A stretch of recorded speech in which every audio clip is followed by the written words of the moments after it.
Morning session, which is on tipping points. So this is a follow-on to the overview that Tim Lenton gave on day one. And the first talk is from Mike Thompson and Jan Sieber. It's a double act, I think, isn't it? A double act, yes. Yeah. Double act. There you go. Thank you. Well, thank you for that introduction, and thank you for inviting me here. It's a great pleasure to be speaking at this meeting.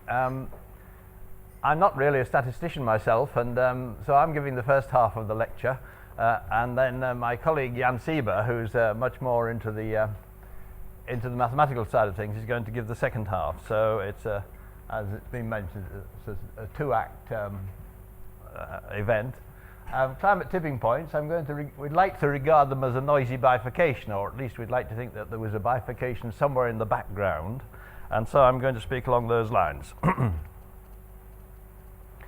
So I shall be focusing on the Earth, or a relevant subsystem, and of course Tim Lenton has given this lovely list of tipping elements that we heard about earlier on. I'd like to regard it as a nonlinear dissipative dynamical system, and this means that I want to really ignore discontinuities and memory effects, and I believe that most models probably roughly fit into this category. I'm reminded that in discussions at the end of the discussions about what happened at the end of the thermohaline collapse, or the startup actually, there was talk about water that was originally flowing down the Mississippi breaking out into the St. Lawrence. Well, that's my idea of a discontinuity, and I don't quite like the idea of having that in my dynamical system. So undoubtedly there will be discontinuities. So I'm going to assume that we have a large but finite set of ODEs with, of course, a high dimensional phase space. And as, again, rather nicely pointed out by Tim Palmer, this system has activity on many scales, and indeed Tim showed a complete spectrum of scales, so we're not expecting a set of scales, but rather a smear of scales. Effective noise, of course, the idea basically that I shall be using is that small fast action is going to act as noise to the overall dynamics, the OD, overall dynamics. Of course, in models, simple models of simple elements, one might feel obliged to put in some artificial noise into one's modeling. The hope is then that bifurcations of the overall dynamics may underlie climate tipping points. This is in a sense a guess, and is the hope of, I think, a lot of our work. We're going to have control parameters, of course, in our dynamical system, and we may have many slowly varying control parameters, mu I, but assuming that we have indeed a slowly evolving system, then they can all be subsumed into a single mu, such as, for example, a slow time. So although, yes, a small subsystem might have lots of different inputs, which we will be assuming are slow functions of time anyway, then we need only concern ourselves with problems with a single control. Now this is important because it limits the relevant bifurcations to those with what we call codimension 1. Codimension 1 bifurcation is a bifurcation that you can typically observe if you're just varying one control and haven't made a careful choice of that control. So I'd like to start off by explaining the codimension 1 concept, and this is useful because if you restrict attention to codimension 1 bifurcations, there's a fairly well-known finite list of events that we ought to think about. I'm going to go right back to start with to the Euler column. Euler, of course, worked out the behavior of an elastic rod under a compressive load P, and every engineer knows that if you just make a column, load it with P, you won't get to a bifurcation point. This is load against deflection. You won't hit C because there'll be inbuilt imperfections into the column, which will bias it either in one direction or in the other. However, catastrophe theory, and of course bifurcation theory in general, does show that for this supercritical pitchfork, this is not a general result, this is just one type of bifurcation. Supercritical pitchfork needs one extra control to make it observable, to make it generic. And for example, in the structural example, we could take a side load R, and catastrophe theory, bifurcation theory, says quite specifically for this bifurcation that you only need one extra control to balance out all the intrinsic imperfections of the system, so that if r is less than a certain value, we should go that way. Greater than a certain value, we go that way. And a certain value, r equals r star, that will take us to the bifurcation point. So this is not a codimension 1 bifurcation, it's a codimension 2 bifurcation.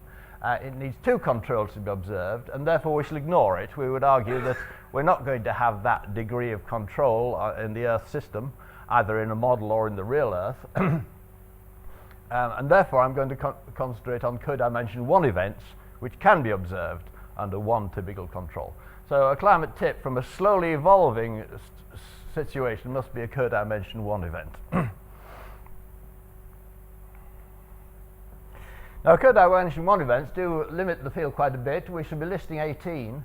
Now, this is not a theorem. There's no mathematical theorem which says that these are the only bifurcations that you can have in a multi-dimensional distributive system with codimension 1.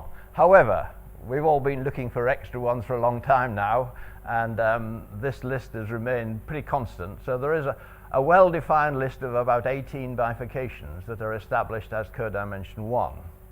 And of course, this is all multidimensional. We're putting no restrictions on the phase space, except technically that it's not infinite. There's quite a useful way of classifying bifurcations as safe, explosive, and dangerous, which I'll come on to now. But again, we should realize these are technical expressions. A safe bifurcation might be very unsafe in certain circumstances. So these are just technical words that we'll use. Just to get a quick handle on the safe and dangerous types, I think we're all probably fairly familiar with the Hopf bifurcation, which can exist in two phase dimensions. We have a point attractor becoming unstable, becoming a repeller in some sort of submanifold, but of course in general it will be a saddle. We throw off an attracting oscillator, a periodic oscillation, which is stable. And in this sort of problem, there's no hysteresis. If you sweep the control forward and sweep it back, you just follow the same path, which again is quite significant. The dangerous bifurcation, of course, is typical of the subcritical forms. And notice these are Hopf bifurcations, which, unlike the pitchforks, are in fact generic. They can be observed under 1 control. I ruled out the pitchfork. Hopf bifurcations don't get rounded off in that way. So again, this is the unstable version, the subcritical version. We have a point attractor becoming a repeller locally. We get a jump from here. And I want to emphasize again that this jump will take you out of your field of view. And in fact, it's technically indeterminate. You cannot say, oh, this jumps to that attractor. There could be many attractors, and there could be, with infinite sensitivity, you might go to any of these attractors. You can't just say, oh, it's going to jump to that one. Okay, so that's just a quick introduction to these 2 forms. Well, the safe bifurcations, I'll just say a little bit about these. There's the supercritical Hopf, Naimark, and the flip, and then there's a rather complicated band merging, which I won't speak about. They typically look something like this. There's an enlargement and change of type of the attracting set. They're subtle. They're continuous supercritical growth of a new path. There's no jump or finite enlargement of the attracting set. They're determinate with a single outcome, even if there's a little bit of noise, which will just do more or less the same thing. No hysteresis. The path is retraced on reversal of the control sweep. And, well, basins we'll look at later. The basin boundary is remote, and this really should be thought of as a small reorganization in the center of a basin. The explosive bifurcations are an intermediate case. I don't really want to say too much about them. Notice we're listing them here, and some go from a point to a cycle, some from a cycle to torus, etc. The explosive bifurcation is an enlargement of the set and a change of type, but there's no big jump, and in fact there's no hysteresis. So as you reverse the controls, you come back down this path. So this is a sort of an intermediate form which we should perhaps just be aware of. This is an example of an explosive event, probably the most simple example there is. There's a fold here. What we're looking at is a series of phase portraits as we vary a control parameter. We've got here a saddle and a node which are coming together in a saddle node fold bifurcation. But the global dynamics is such that when this moves away from the saddle node, it's actually injected back. So what we have here is an equilibrium path, and then next thing you know, you've got a limit cycle. If you reverse the control, as I said, explosive events have no hysteresis. So you follow this path, you generate the limit cycle, and so on. And then if you come down again, it settles back to this point along here. So this is just an example of the explosive event.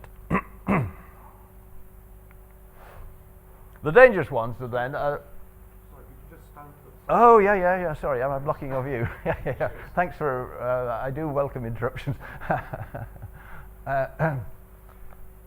Okay, dangerous bifurcations then. We get what we might call the catastrophic blue sky disappearance of the attractor. This is where you just jump away from a point. A sudden jump to a new attractor of any type. You can't actually say, we can now say from a point, but we can't say what it goes to. There's indeterminacy in the sense that I'll discuss this later, but we don't know where this is going to go to, and even if you do a lot of runs, you won't be able to tease that one out computationally. There's hysteresis. It jumps to another attractor, wind the control back, and it's not going to come back in the immediate future, and maybe not at all. And then we can discuss a little bit later what happens to the bifurcations and things. These are the ones that are likely, and of course they include, notice, the static fold and the cyclic fold. The static fold is just a fold of fixed points, and the cyclic fold is a fold of cyclic attractors, periodic attractors. Here's a dangerous event which is a little bit less known than some, shall we say. The control is now moving this way. We've got a limit cycle, a cyclic attractor, moving closer and closer to a saddle point. We get a situation here, a homoclinic connection, saddle connection, and then after that it's gone and everything moves off to infinity, as it were. So this is just an example of a dangerous event. And notice, in fact, that the attractor is getting closer and closer to its basin boundary, the basin being shown in green here.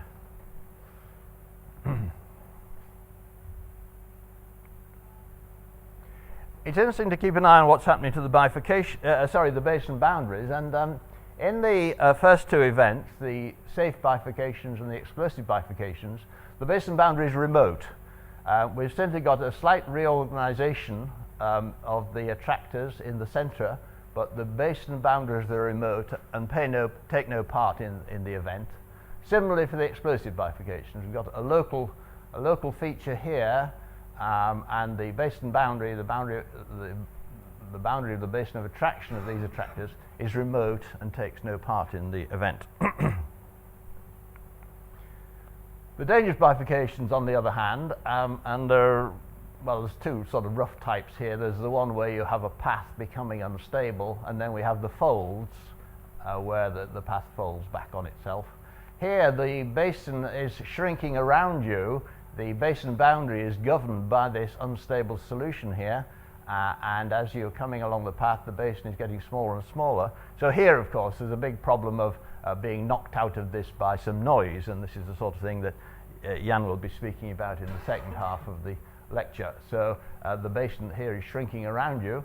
For the folds, it is again shrinking around you, but just on one side. In other words, this is the fold, and the one edge of the basin of attraction is governed by this unstable solution here.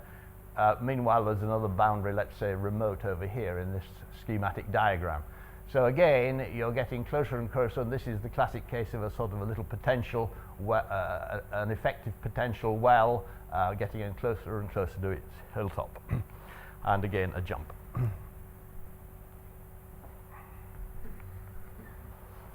This is a nice picture I did once. I'm so pleased with this picture, I always have to put it in. It shows how you get an instantaneous loss of basin. This is a saddle node bifurcation. There's an attracting stable solution there. There's an unstable saddle there.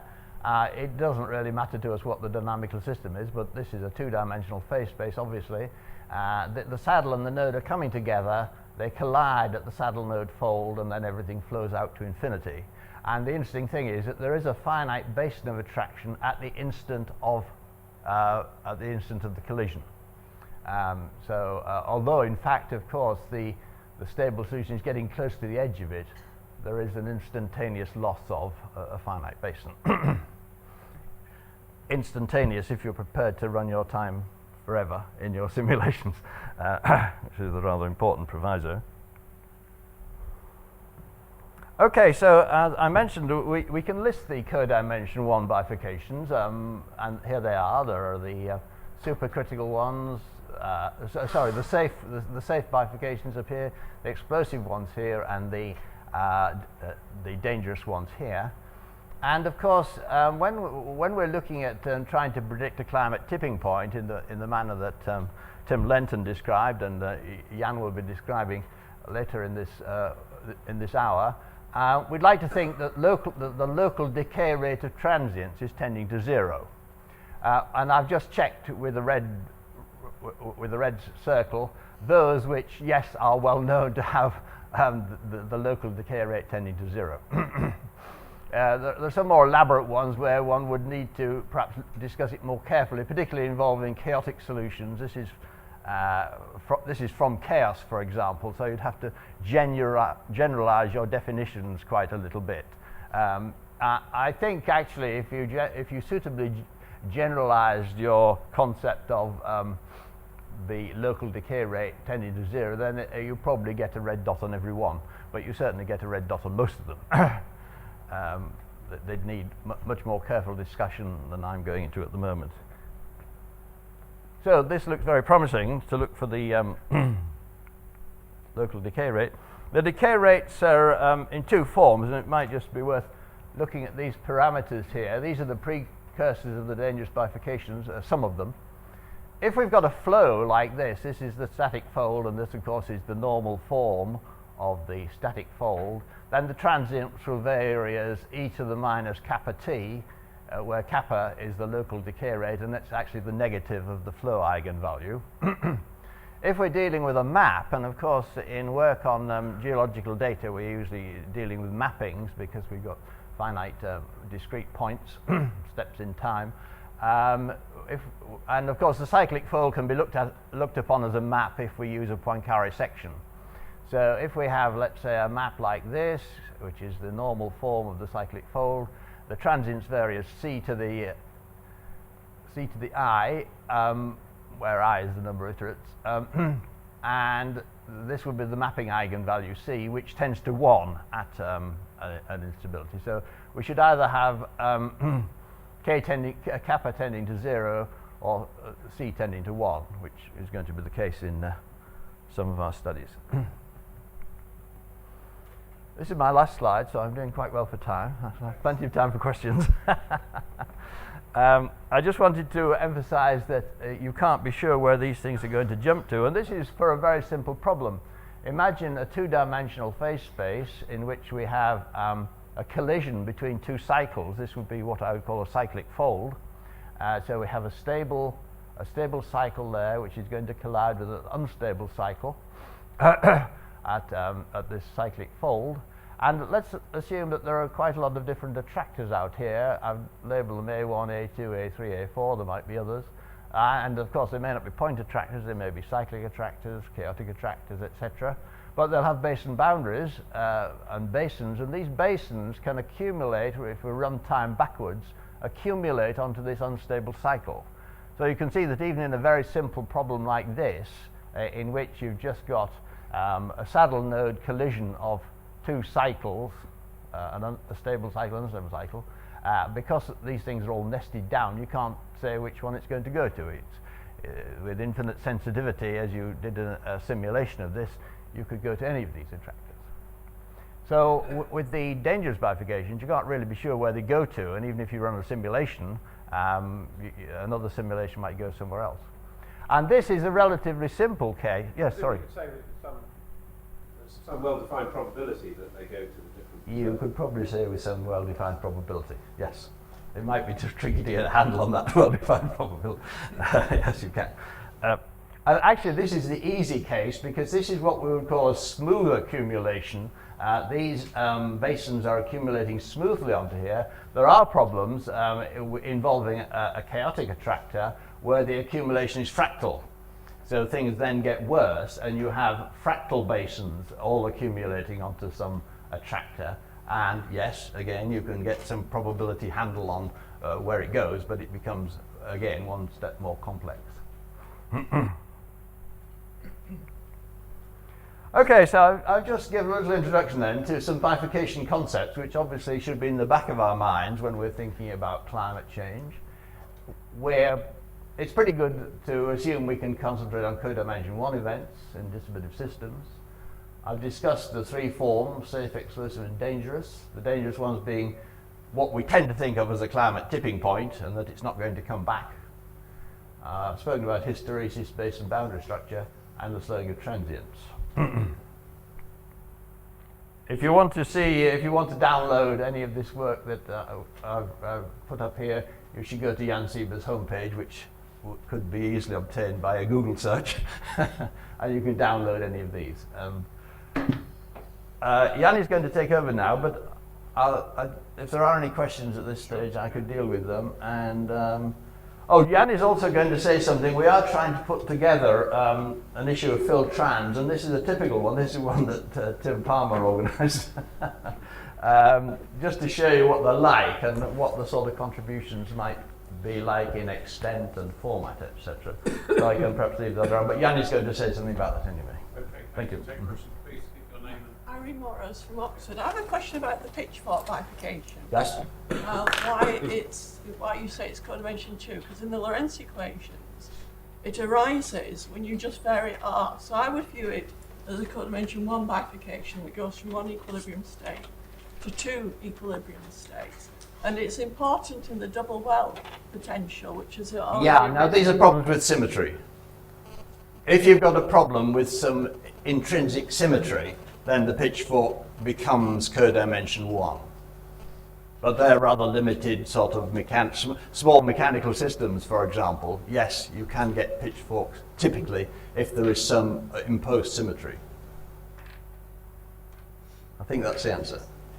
Well, I would still view it as codimension 1 because the normal form just has a mu. And if the symmetry breaks, then you go to the saddle node. It is for dimension 1 in systems with symmetry, but for dimension 2 in systems without symmetry. And he doesn't want to talk about systems with symmetry. I think I'll talk to you later about this. Okay, it's an interesting point, yes. Stephen Belcher, University of Reading. Can you give some examples of the climate system where you think codimension 1 is the relevant codimension, when there's one controlling parameter? Is a relevant control? Well, my argument is that everyone is. Because you may have lots of parameters beavering about, but there is only one evolution. The system only has one evolution. So my argument would be, incidentally, and I would just like to mention this, if you go back to some of the very early models of the thermohaline solution, where a 2-box model, then you do get a subcritical bifurcation there, but you notice that it's rounded off once you go to higher dimensional, more elaborate models. So again, that you might get these things in a simple model, particularly, and again, you can imagine you might give yourself 2 boxes with water in, and they'd be the same size box. Now that's what I would call symmetry, and therefore you would perhaps typically get a bifurcation. Is this is a new Yeah. subject. Is the forcing parameter the global forcing through radiative effects, or is it the time history along a trajectory that the climate system passes? I'm slightly struggling to relate. Well, in modeling, one usually has some parameters that one is regarding as control parameters, and then one's deciding how they vary with time. I mean, if you've got some solar forcing, right, you might call the magnitude of the solar forcing S, and then you might S of t of a slow time. So basically, you're feeding in a slow, slowly varying time into these things, and you could in fact take the slow time as your parameter, if you like. Nick Watkins, British Antarctic Survey. Can I just get, you said something about ignoring discontinuities and memory effects. Yes. Can you just expand just slightly on what you meant by that and what the risk of that in the Earth system might be? Well, as a dynamicist and having worked largely on fairly small, simple systems, I hesitate to come in today and speak about the climate system, which is very, very complicated. In simple systems, of course, if you have a discontinuity, it effectively raises the dimension of your phase space to infinity, and similarly with the memory effect. And then I can't speak with such confidence about the existence of 18 co-dimension bifurcations. In other words, a system with discontinuities and memory effects, I would claim to know very little about. Okay, I mean, I'm just checking that are these memory effects the same kind of memory effects that DFA is designed to measure? Or are they different kind of memory effects? Well, the memory effect, of course, all fluids have memory effects for starters, which is a little bit of a problem, yes. Tim Lenton, University of East Anglia. It was just a comment on the question about the co-dimension model, whether you can reduce the forcing down to a single control. We give some suggestions in our review of what the control variables are for specific cases. But as I listened to Mike talk, it made me think about the, for example, certain summer monsoonal system in India, for example, where we know that aerosol forcing has one type of effect in terms of tending to disrupt it, and we would, as climate scientists, think of the greenhouse warming as having a different kind of driving acting to strengthen it. And I think in that specific case, we could have a useful discussion. I'm not sure intuitively it makes sense to try to reduce the forcing down. I've thought about this quite hard, and I don't think it would make sense to envelop those both under radiative forcing in that case. I think there you might have a case study for consider not being able to reduce the controls down to one. But most of them we've argued you can make a case that you can, and we should rediscuss that. Yes, I think you're saying that you might have a situation in which you have two completely different types of forcing, and which, I mean, these are rather grandiose statements that I'm making here, Well, when you about technically you're down to a co-dimensional one, but in fact, of course, it might be very, very sensible and very convenient in model studies to make one study with a certain type of parameter and another with another type of parameter. It's particularly in that case that with a hydrological cycle system, for example, where you know that whether it's short wave or long wave downwelling to the surface will matter for affecting evaporation, for example.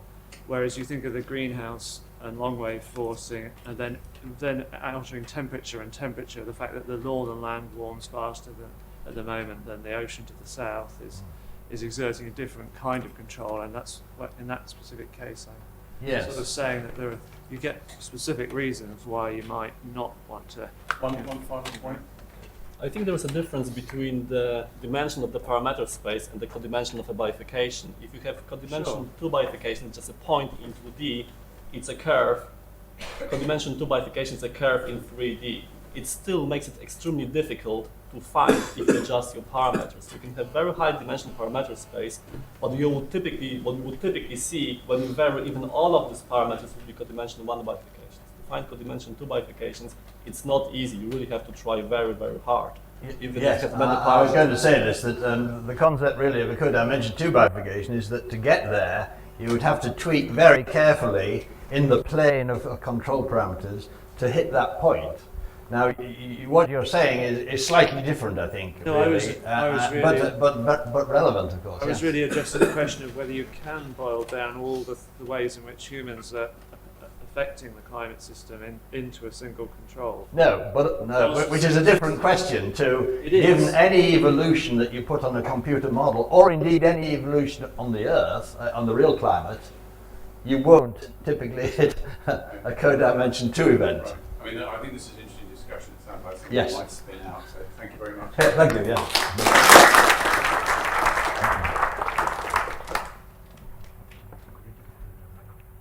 Oh, the microphone. Yes.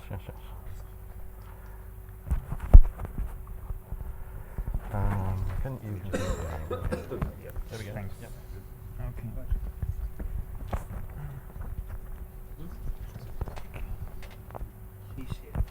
Okay, I hope it works. Mm.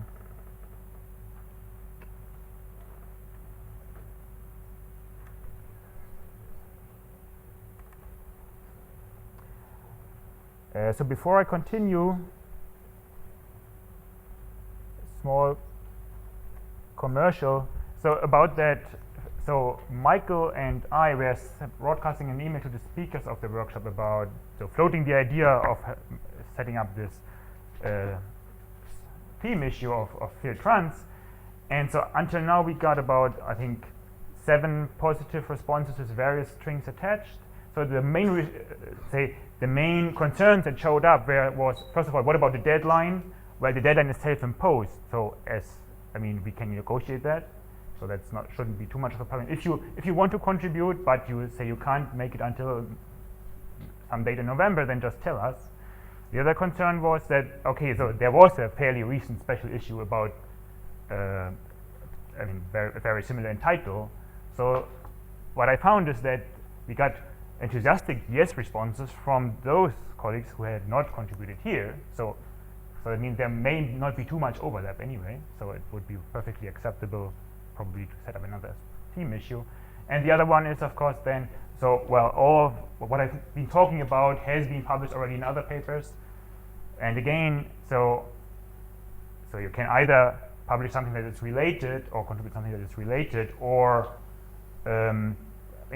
I just noticed that many of these articles have a distinct review flavor. Okay, so this is, I think, the intention of these theme issues is to collect review articles. So it is certainly often impossible to crank out a piece of original research to a deadline. So that means it's perfectly acceptable. So if you want to contribute, just approach either me or Michael. I'm around for the rest of the week. Okay. So this is the end of the commercial, and now I want to focus on one small.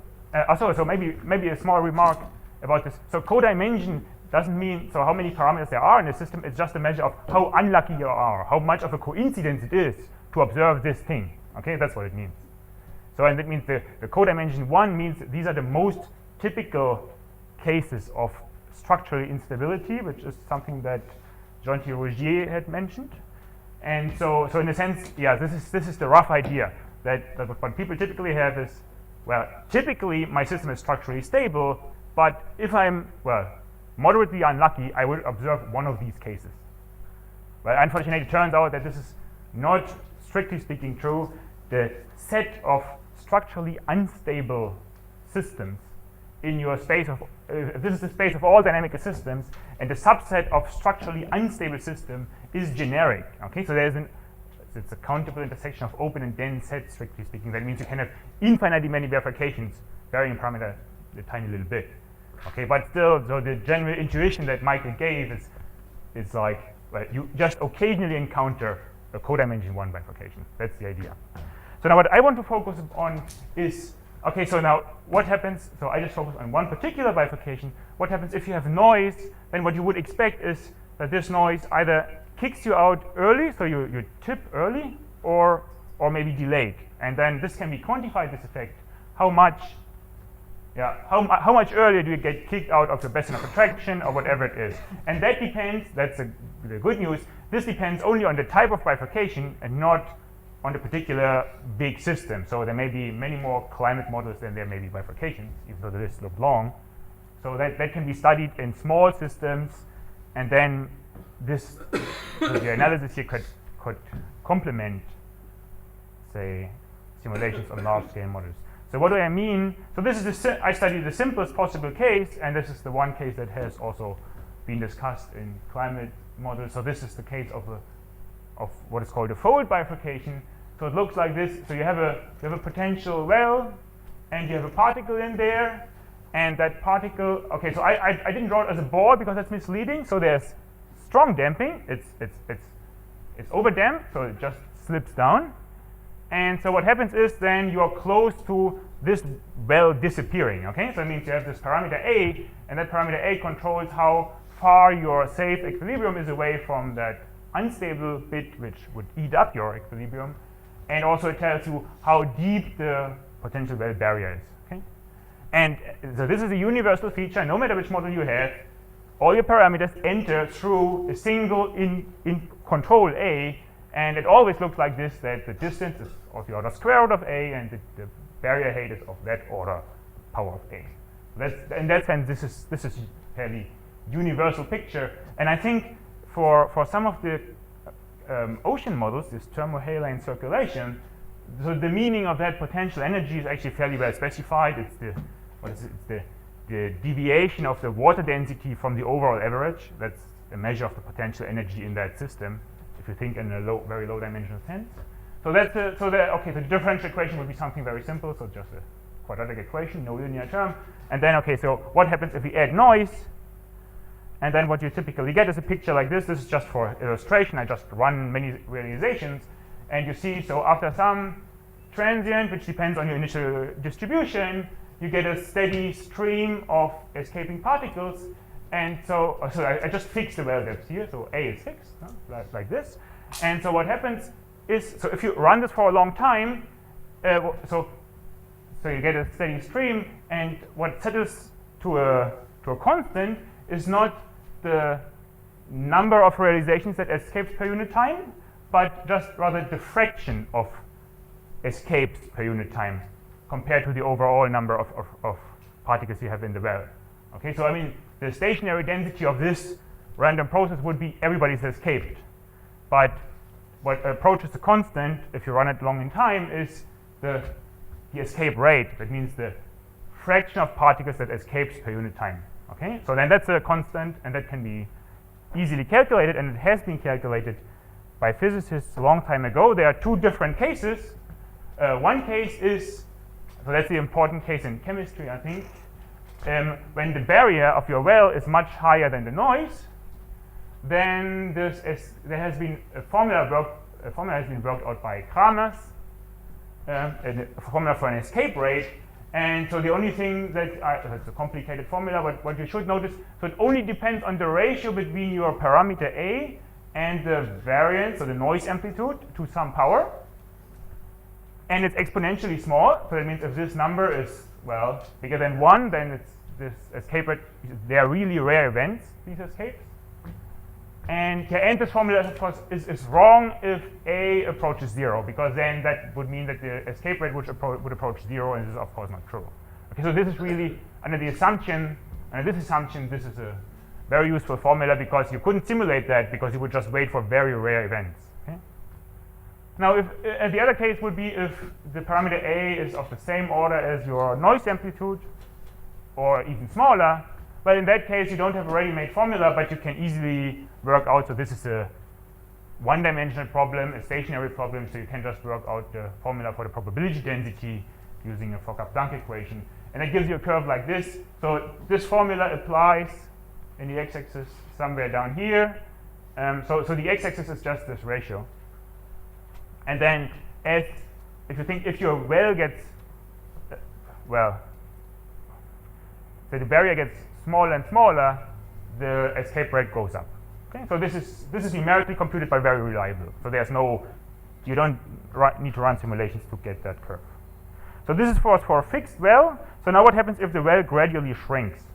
And let me just assume for the moment that the well shrinks just with a constant speed, and I call it minus epsilon. So just think that the speed is fairly small. Okay, so then that's how it looks like. So the well is here, and then it shrinks and disappears. And what we get is then, okay, so let's assume we start from a position where the well, so we start at a time when the well is still present and rather deep. So we start somewhere with some initial well depth that is well bigger than 1 compared to the noise ratio. So it's still, so the relevant parameter is just the ratio between our well depth and the noise ratio. So we start somewhere here, and then what we observe is that we escape at some point. And the escape is typically, well, it only depends, this is the relevant, again, the only relevant parameter is the ratio between the drift speed and the noise variance. And so if that ratio is rather small, that means you drift slowly or you have strong noise, then, well, you escape, well, with a very high probability somewhere if your A is between 2 and 1. So that's a cumulative probability. That means you have escaped with probability 1/2 before that value. That's what it means. Okay? And so it depends on that ratio. And this is, again, well, if you worked out the previous formula, then there are analytical formulas for that, which are valid if this ratio is small, because you can just, integrate up. So you have an escape rate for a certain time, and you can just integrate that up. well, this gets slightly less true. So this is the overall picture, the two-dimensional picture. So if you have a certain ratio between drift speed and noise, then, so that means, and then you drift along in that parameter plane here, so you drift from here to there, and then you get a certain probability that you escape before a certain value, okay? And these are just, well, analytical calculations, which are only true as long as this ratio is small, as long as you are down here somewhere. If the drift speed gets bigger, then you escape, well, you escape effectively later in truth, okay? So that it overestimates your early escape. And yeah, so we're here, okay, so at this point you would be, the system would be tipping, that means your parameter would be equal to the critical value. And yeah, you see that you typically, well, okay, so in that case you just escape early. And it can be quantified very nicely, yeah. So that's, so this is the safe part, so this is an analysis just for the fold. Let me mention there has also been related work for other bifurcations, so for example for the pitchfork, which has attracted more interest in physics, because here you have a rather curious effect that, well, say without noise first, that you stay close. So this is, okay, so this is what happens, okay? So you vary a parameter, you have a well, and that well gradually disappears, and what people observe, at least in systems without noise, that you stay here for a long time, even after the system became unstable, okay? And so that's a rather curious effect. And so how noise affects this delayed escape has been studied by engineers,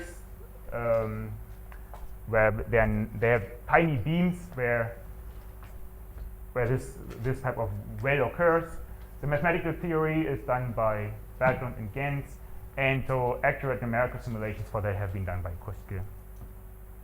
And again, so the message here is that you still have a slight delay of your escape even in the presence of noise, which can be quantified. Okay? That means you stick a little while up there, even though there's noise. Okay, so now one remaining question is, can you, well, if you have a time series, can you extract if there has been early escape or not? So I mean, so you see a time series, and so that's from a model, and so in a model you know there has been a fold, so you have drifted across a fold, so you have escape. So the question is, was this a case of early escape or not? Or similarly, this is a measurement from an ice core, and the question is again, has this escape occurred before the actual tipping or not? And so both of these examples are from a paper of Dakos et al. They have just looked at paleoclimate time series where they suspected tipping, and they suspected the underlying mechanism is a fold. And so there were various methods that have been introduced by Tim Lenton already, how to extract, say, autocorrelation coefficients from that time series, which give you a hint, well, if you can suspect that a fold is approaching, okay? And so these are the two methods that have been used. And now the question is, as a side product of these computations, can you also estimate if the escape has been early or not?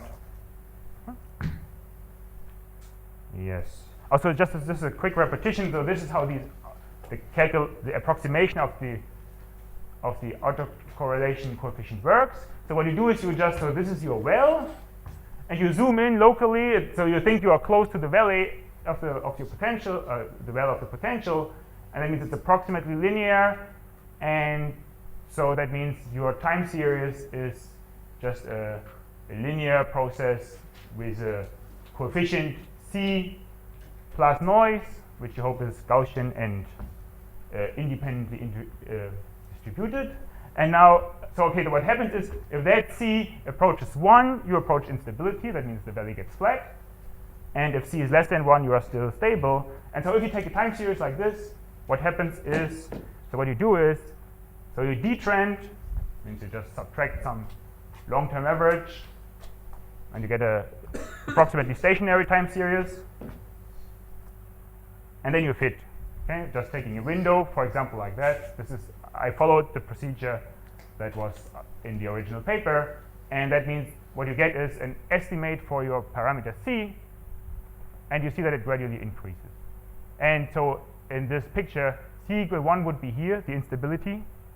And now I intentionally did not draw the y-axis here, so no labels on the y-axis, because this depends on how dense your measurement points are. Okay, so that means the c can be very close to 1 just because you have very dense measurement points, but the overall tendency, that's robust, and that's statistically significant, that can be investigated. So what you do see in that time series, the c increases.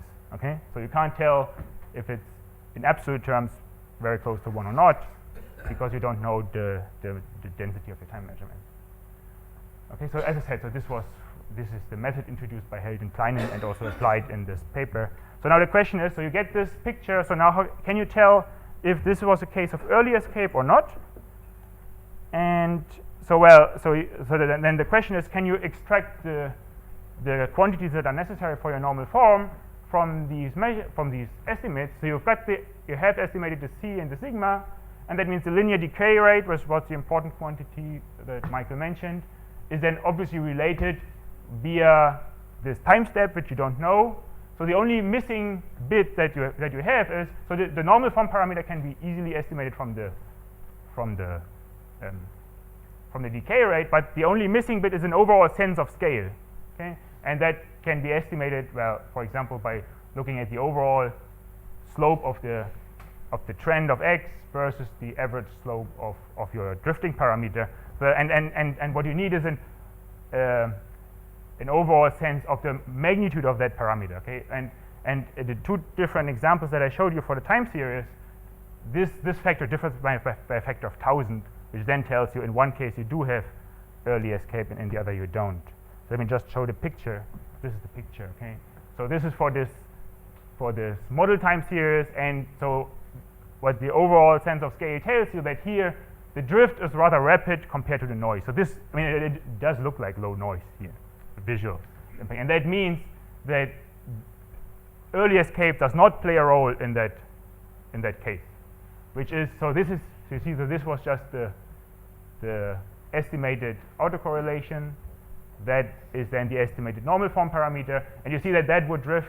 So the probability distribution would be this green distribution, where it would reach the critical value, and so the escape probability would then be slightly delayed in this case.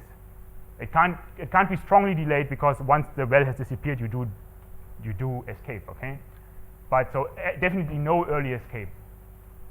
Whereas in the other case, well, so again, so your probability distribution for reaching the critical value is way delayed compared to your actual escape probability. So that means here you do have a strong probability of early escape in that case, just from the time series. That means here just the noise is much stronger compared to the drift speed. Okay. Yeah. So and then this is the you do see that these probability distributions are strongly skewed. I mean, they are crossing times. Well, so that means yeah. So this is the mean, this is the median, and these are the quartiles. So they are strongly skewed by nature. That means it's actually a difficult thing to estimate an escape or a crossing time of a critical parameter. Yeah. So this was the paleoclimate time series, which I think was a tiny snippet of a time series that has been shown by various people. This is just at the very end before you reach the warm climate, the end of the last glaciation. Okay, so summary quick. So noise does cause early escape. This is no surprise. Near tipping points, at least near tipping points of fold type. There are other bifurcations where this is not the case. And the probability only depends on the type of the bifurcation and on the normal form parameters. That means you can study these noise effects. Say if you run a model and you do observe that your system is tipping, then you can just measure these normal form coefficients. You don't even have to estimate them from a time series, and you can then just read off the effect of noise, the probability of early escape, just from a normal form study, which may be much easier. And so yeah, so that's what. So then you can estimate to a certain extent the propensity for early escape, even just from looking at a time series. There's an underlying assumption. I always assume during the analysis that the underlying mechanism is a fold. Okay, and finally, okay, so this is an observation that well, these predicted tipping or escape times, they are strongly non-normal just because they are crossing times. So which makes them an intrinsically hard thing to estimate anyway. Huh? Okay, so thank you very much.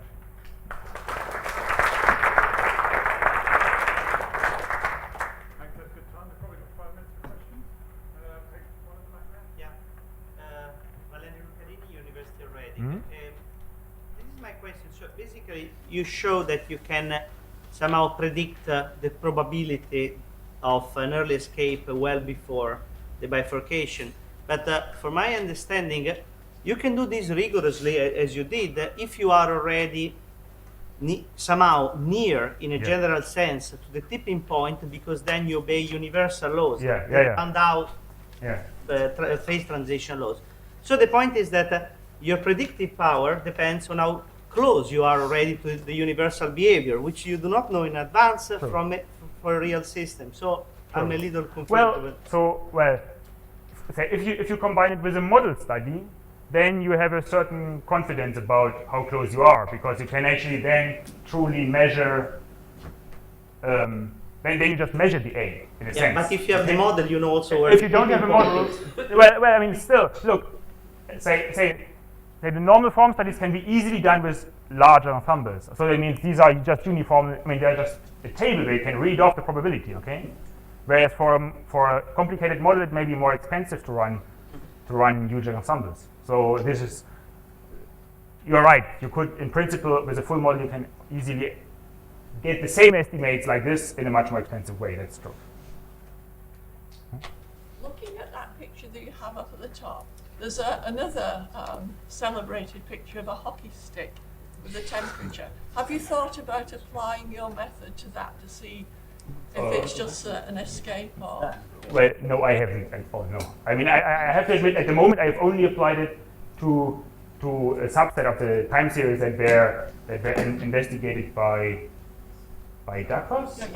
And of course, more. I mean, I just took, what I did a lot is, of course, I just took normal forms and studied them just to calibrate. I mean, just to learn what actually are the real probabilities and how reliable this analysis actually is. I mean, if I just take a normal form and look how reliable this is, that was what I spent most of my time with at the moment. I was not taking then some very, I mean, contentious time series and made an even more contentious statement. But it might be interesting. Yeah, it might be interesting, but I mean, I'm a rather conservative on that. Yes. You mentioned the comparison between DFA and the autocorrelation function. Do they track each other, if you like? Does the change? I mean, this is a question really. Yeah. Also, Tim Lenton may answer that, or Valerie Medina. I showed that in the talk on Monday that they're very comparable in the tests with artificial time series, and also in our first example where we looked at the ice core record, that the DFA can pick some things up to do with. In the artificial data test, it was picking things up to do with changes in variance that the ACF, the autocorrelation function method, wasn't. But they were they were going together. I can show you the slides again. I should look at that. It's just that it's interesting that they I tried the DFA only to a limited extent and found for the simple time series that there was an equivalence. But of course, then the variance is more or less varying only gradually here. Okay. That is true. Any other questions?